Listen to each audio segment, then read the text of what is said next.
Hello everyone, my name is Deepti Shrivastava and welcome to my channel Learn with Deepti. Here we are discussing class 9 Maths NCERT and we are doing our chapter number 5 on Introduction to Euclid's Geometry.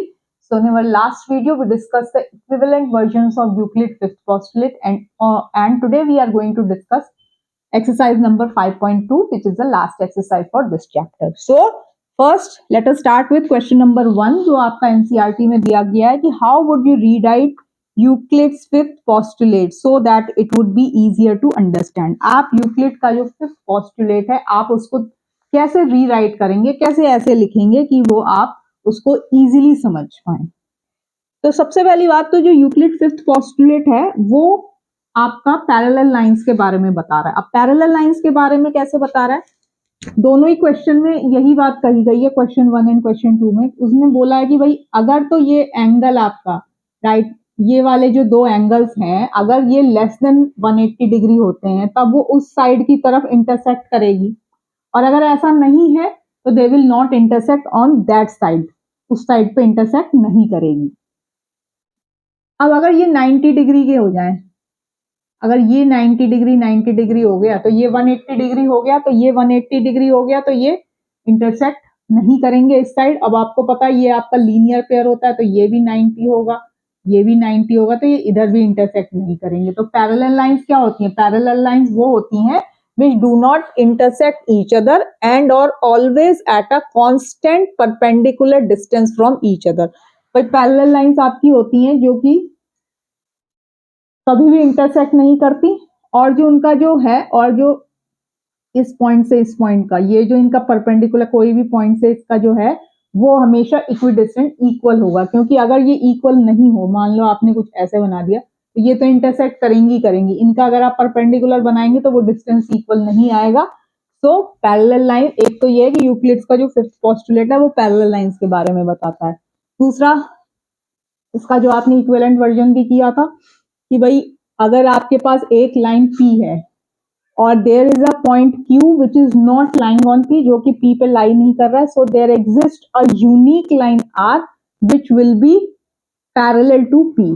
ठीक है, तो वो एक ही ऐसी line आएगी जो कि Q से, क्योंकि अगर आप और लाइन भी ऐसे बनाते हैं तो वो पैरेलल नहीं होंगी इसके, और सिर्फ एक ही ऐसी लाइन आएगी which will be passing through Q which will be parallel to P।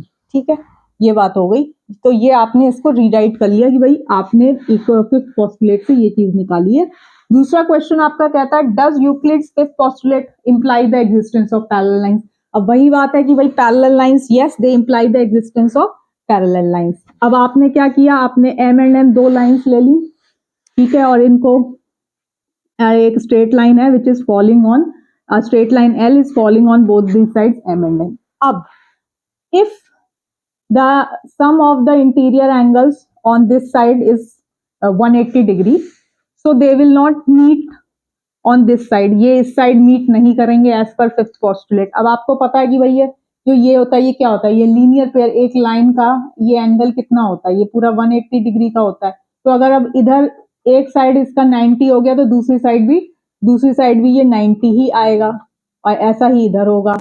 तो इसका मतलब है इधर भी अब 90 प्लस 90 180 डिग्री हो गया, it is not less than 180, तो ये इधर भी इंटरसेक्ट नहीं करेंगी। तो ये अगर इधर भी इंटरसेक्ट नहीं कर रही है so they will not be intersecting on either of the side, किसी भी साइड पे अगर वो इंटरसेक्ट नहीं कर रही है that means that they are the parallel lines. So आप लिखेंगे कि yes they imply the existence of parallel lines.